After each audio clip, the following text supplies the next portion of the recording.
بسم اللہ الرحمن الرحیم۔ السلام علیکم ناظرین، آپ یوٹیوب چینل دیکھ رہے ہیں، میں توکل حسین۔ ناظرین، آج کی جو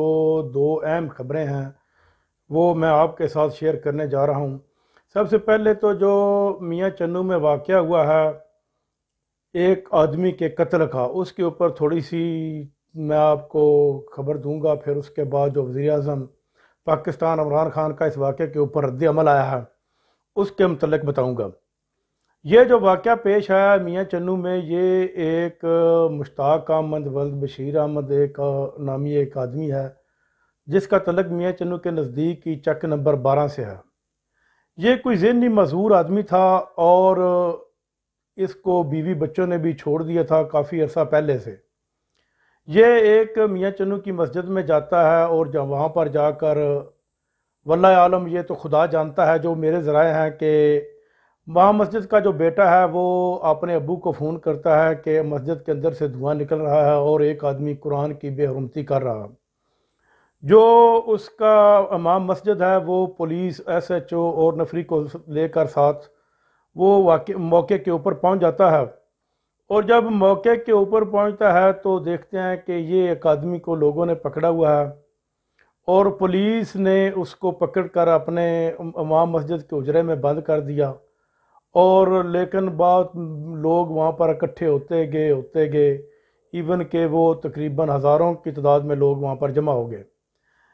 اور ان لوگوں نے پولیس سے یہ زبردستی اس آدمی کو چھین لیا اور اس کو مارنا انہوں نے شروع کر دیا۔ اور جو بھی آتا اور یہی پوچھتا کہ اس آدمی کا قصور کیا ہے تو وہ یہ بتاتے کہ اس نے قرآن پاک کو جلایا ہے، تو اس کے اوپر وہ ایک اور پتھر مارتے، تو اس طرح مارتے مارتے وہ آدمی فوت ہو گیا۔ اور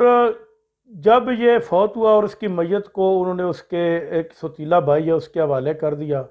اب جب کہ یہ ایک واقعہ کیسا ہوا ہے کہ یہ سیال کوٹ کے واقعے کے سے بعد اس سے بھی ایک بڑا واقعہ ہے، کیونکہ وہاں پر تو یہ کہا جا سکتا تھا کہ پولیس موقع پر نہیں پہنچی۔ یہ ایک ایسا واقعہ جس میں پولیس بھی موقع پر پہنچ گئی تھی، لیکن اس کی انکوائری رپورٹ جو ہے وہ ابتدائی رپورٹس جو ہے وہ وزیر اعلیٰ پنجاب کے پاس بھی پہنچ گئی ہیں اور وزیر اعظم پاکستان کے پاس عمران خان کے پاس بھی پہنچ گئی ہیں۔ عمران خان نے اس کے اوپر شدید رد عمل کا اظہار کیا اور اس نے کہا ہے، وزیر اعظم پاکستان نے، کہ ان لوگوں نے جو یہ گناؤنا جرم کیا ہے ان کو عبرتناک سزا دی جائے گی۔ جب تک ان لوگوں کو سزا نہیں دی جائے گی تب تک اس قسم کے معاملات ہوتے رہیں گے۔ اس میں حکومت پاکستان کو دو پالیسیاں اختیار کرنا پڑے گی، ایک تو لانگ ٹائم پالیسی ہوتی ہے اور دوسری جو ہے وہ شارٹ ٹرم پالیسی ہے۔ لانگ ٹرم پالیسی میں ان کو جو اسٹڈی کرانا چاہیے لوگوں کو، اور لوگوں کو پڑھانا چاہیے کہ اس قسم کے واقعے میں جو بھی آدمی پکڑا جائے اس کو پولیس کے حوالے کیا جائے۔ قانون موجود ہے، ریاست موجود ہے، ہمارے ملک میں تقریباً 90% لوگ مسلمان اور تقریباً سارے کے سارے لوگ ہی جو ہے وہ قرآن پاک اور حضور نبی کریم صلی اللہ علیہ وسلم کی عزت و توقیر کے محافظ ہیں۔ اور اگر کوئی اس قسم کا واقعہ ہوتا ہے تو پہلی بات تو یہ ہے کہ جو لوگ ذہنی طور پر ٹھیک ہیں وہ اس قسم کی بات کرتے ہی نہیں۔ اگر کوئی ذہنی معذور ہے تو وہ اس قسم کے معاملات سے ویسے بھی استثناء ہے، اس کو استثناء حاصل ہے، کیونکہ اگر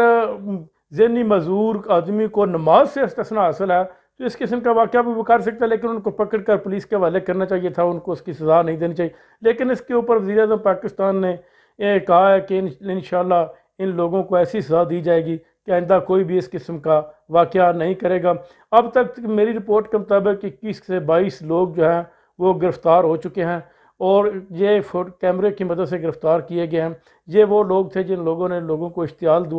دیا اور خود